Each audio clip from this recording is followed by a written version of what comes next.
Namaste, very good morning. I'm Suresh Ruparal from Bombay, India. Om Namah Shivaya. I believe in the law of karma, and the law of karma very clearly states, as you sow, so shall you reap. Whatever you do comes back to you in multiple. If you hurt others, you will get hurt. If you spread peace, love, compassion, respect for others, you will get it back. The same thing what you gave. But the society is not the same. I spoke in my earlier clip about the Christianity, a very small little brief review on what I felt about Christianity. Yeah, I'm going to talk about the Islam. I honestly is very shocked that such a nuisance by way of openly challenging others' life, kill others as non-Muslims, openly destroying the humanity at all levels is being called as a religion of peace. Somebody who never lived with peace, in fact. If you look at what happened to Prophet Muhammad's own family, okay, where is peace? If you look at all the caliph, most of the caliph, how they died, okay, is ridiculous. Where is peace in there? And the next thing is, look at how the world is getting affected by the same religion, the religion of peace certified by the Western nations. This religion of Islam has always done one thing, is annex other people's life and home and put the tag and relabel it as Islam. That means you give me the shelter, I'll come in, I'll increase the population and take away your everything and call it as an Islamic nation or Islamic land. And this is not my conclusion, but this is the truth. If you study the history of Islam, what does it really reflect and shows? Just imagine that Prophet Muhammad died. What happened thereafter? Nobody wants to speak about it. Okay, how did Prophet Muhammad died? Nobody wants to speak. What was the character of Prophet Muhammad? Nobody wants to speak. So in that case, how good is Islam? Nobody wants to speak. How bad is Islam? Nobody wants to speak. You can't speak. Because here in India, they use the word sartan se juda. I say fuck you. Yes, I openly say fuck you. Because you have crossed the limit of our tolerance. If you dare to destroy Hinduism by Kajwai Hind, or if you are playing with the mindset of destroy Hinduism, then you are making the biggest blunder. These converts, the piece of shit, which are not even real Muslim by Arab standards, they are swearing Hinduism. In fact, they have started to swearing even the Arabs now. Can you imagine? The people whose ancestors were forcefully converted to Islam by way of bribe or a sword put on their neck are jumping around and swearing Hinduism. I'm not stupid, let me tell you this much. As a Hindu, I want to now say very clearly, we had it enough of enough. We tolerated the shit which was just unbelievable. We faced the biggest and the longest genocide on the Hinduism, continued for almost hundreds of years or even maybe 1,000 years, yet it was never recognized what has Hinduism gone through. Do you know how many millions of Hindus have been killed up till now?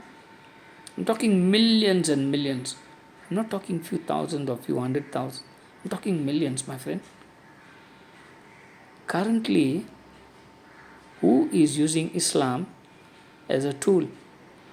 Okay, what happened in Ukraine was an agenda to destroy Russia by using Ukrainian. Ultimately, what happened? Now when they saw that they can't defeat Russia because of the India, so they now came for India. That piece of shit, the pig called Soros, he dares to abuse Hinduism, and he is supported by whom? CIA is openly involved in fucking up the issues in India along with the Soros and Pannu and all other local crooks also of Congress and etc. I'm not talking bullshit, okay? And we know every shit detail of everyone. If Udaynidhi Stalin can swear, abuse, and insult and humiliate Hinduism right here in India, and the judges don't even bother to really take up the issue seriously, then fuck, judiciary is already fucked up. We've seen the failure level of judiciary for the Hindu victims. It is disgusting, sickening even, I would say. The West has placed the bloody viruses in the Indian administration system by way of Nehru and Gandhi. And the worst part is Islam. Islam in India is like a ruthless, senseless nuisance I would call cancer to India. You know why? Just look around what they are doing. Can you believe? They are killing the people left, right, center. They are raping the people. Dalit people are killed and raped, but the Dalit leaders are not even daring to speak anything against them because the West has made them as the slaves to serve the agenda of destroying Hinduism. I'm talking of Dalit leaders very clearly, straight away. No fucking play around. How many of them are getting the Western funds and how many of them are getting Western certificate and laurels to go and get intellectual representative of Dalit people who are suffering in India so badly at the hands of Hinduism? What the fuck are you talking?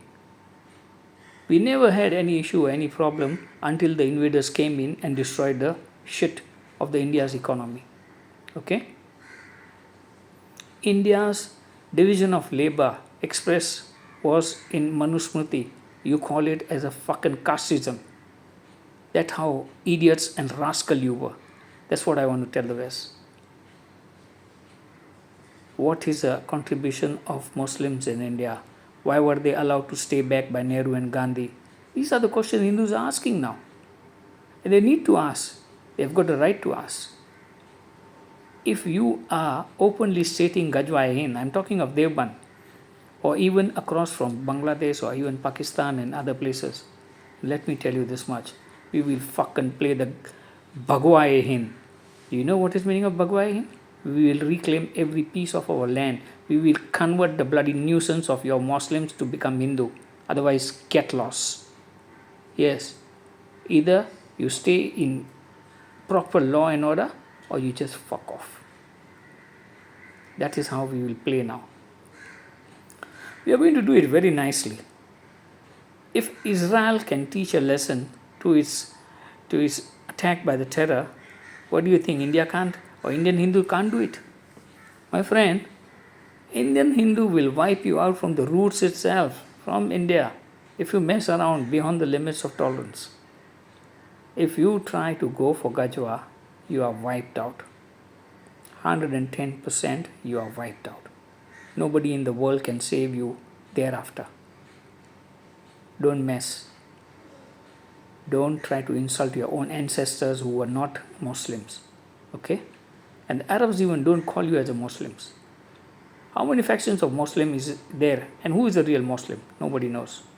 Where is the real Quran? Nobody knows. The original real Quran was eaten by a goat. Thereafter, look at the history and the records of Islam.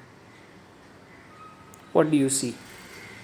It's a sad part that the ancestors who were forcefully converted, their bloodline is jumping around and calling themselves as a great Islamist.